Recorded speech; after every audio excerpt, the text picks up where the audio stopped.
આજના આ ગહન વિશ્લેષણમાં સ્વાગત છે. આપણે રોજિંદા જીવનની દોડધામ જોઈએ ને તો ક્યારેક એવું લાગે કે આપણે કોઈ ટ્રેડમિલ પર દોડી રહ્યા છીએ, એટલે ખૂબ પરસેવો પાડી રહ્યા છીએ, પણ ક્યાંય પહોંચતા નથી. હા, એ વાત એકદમ સાચી છે. રોજ સવારે ઉઠવાનું, સંબંધો સાચવવાના, પૈસા કમાવાના, પણ આ બધું કર્યા પછી પણ અંદર એક અજીબ ખાલીપો અને થાક સતત રહે છે. બરાબર. અને એટલે જ આજે આપણે અલ્પેશ શાહના એક લખાણ અહંકાર અને સત્યનો આંતરિક સંવાદ એના પર ચર્ચા કરવાના છીએ. આપણું મિશન એ સમજવાનું છે કે સંબંધો અને માન સન્માન હોવા છતાં આ થાકનું સાચું કારણ શું છે. ચોક્કસ. આપણે મોટાભાગે આ થાકને શારીરિક શ્રમનું પરિણામ માની લઈએ છીએ, પણ વાસ્તવમાં આ થાક કામનો નથી. તો પછી શેનો છે? કારણ કે કામ તો આપણે બહુ કરીએ છીએ. આ થાક પોતાની જાતને, એટલે કે હું કંઈક છું એવી આપણી ઇમેજને સતત બચાવવાનો છે. અહંકાર એક એવા ભારે કવચ જેવો છે જેને આપણે 24 કલાક પહેરી રાખીએ છીએ. ઓહ, એટલે કોઈ આપણા વિશે શું વિચારશે એ ડરમાં જ આપણે ઉર્જા વેડફીએ છીએ. બિલકુલ. આપણું માન જળવાશે કે નહીં એ ભય જ આપણને થકવી નાખે છે. સમસ્યા બહારની દુનિયામાં નથી, હકીકતમાં સમસ્યા આપણો અહંકાર જ છે. અહંકાર જેટલો મજબૂત, આપણું દુઃખ પણ એટલું જ ઘન. પણ એક મિનિટ, જો હું આ કવચ ઉતારી દઉં અને મારી જાતને સાબિત કરવાનું સાવ બંધ કરી દઉં તો શું દુનિયા મને દબાવી નહીં દે? અરે, ત્યાં જ આપણી સૌથી મોટી ગેરસમજ છે. બહારની દુનિયા તો માત્ર એક બહાનું છે. હકીકતમાં આપણો અહંકાર પોતાનું અસ્તિત્વ ટકાવી રાખવા માટે સતત સંઘર્ષ ઉભો કરે છે. એટલે આપણે દુનિયા સામે નથી લડી રહ્યા, પણ પોતાની જ બનાવેલી ઇમેજ બચાવવા લડી રહ્યા છીએ. હા, બરાબર. કવચ ઉતારવાથી દુનિયા તમને દબાવી નહીં દે, પણ તમારી અંદર જે પેલો થકવી નાખનારો સંઘર્ષ છે ને એ ચોક્કસ બંધ થઈ જશે. વાહ, આ બહુ ઊંડી વાત છે. જો આ બધું આપણી ઇમેજ બચાવવાની જ રમત હોય તો ઈશ્વર વિશેની આપણી માન્યતાઓનું શું?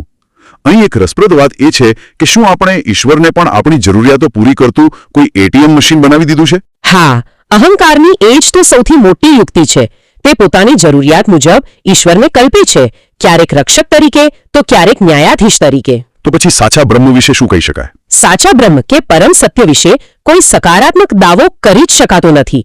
તે શબ્દો કે વિચારોની પકડની બહાર છે. કારણ કે અહંકાર જ ન હોય તો દાવો કોણ કરે? ખરું ને? બિલકુલ. અને જો આપણે આ ભ્રમમાં જ જીવીએ છીએ તો તેમાંથી બહાર કઈ રીતે આવવું એ સમજવું પણ જરૂરી છે. હા, સ્ત્રોતમાં એક સમીકરણ આપ્યું છે કે પરિવર્તન એટલે જોવું વત્તા નિયત, એટલે કે અહંકારને જોવો અને તેને વિઘટન કરવાની નિયત રાખવી. સાચી વાત. પણ આ સાંભળવામાં જેટલું સહેલું લાગે છે એટલું છે નહીં. હા, મારો પ્રશ્ન પણ એ જ હતો. જો આટલું સ્પષ્ટ જ હોય કે બ્રહ્મને છોડવાનો છે તો આમાં ગુરુની શું જરૂર પડે?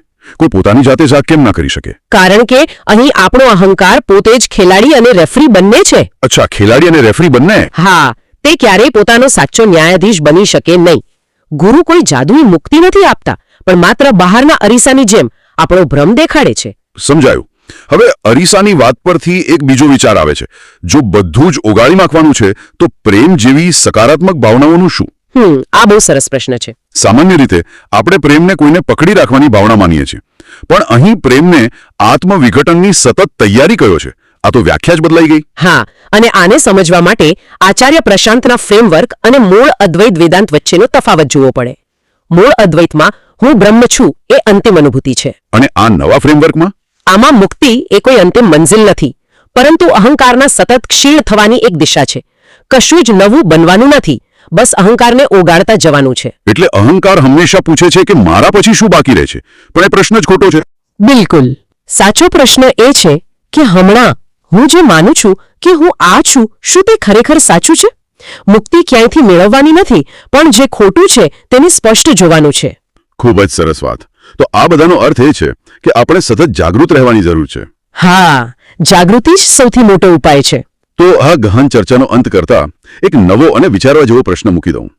જ્યારે પણ ભવિષ્યમાં કોઈ વાતનું ખૂબ દુઃખ થાય કે અપમાન લાગે ત્યારે એ વિચારવા જેવું છે કે ત્યાં ખરેખર કોઈ વાસ્તવિક નુકસાન થયું છે કે પછી માત્ર અંદર બેઠેલા પેલા રેફરીને ઈજા પહોંચી છે?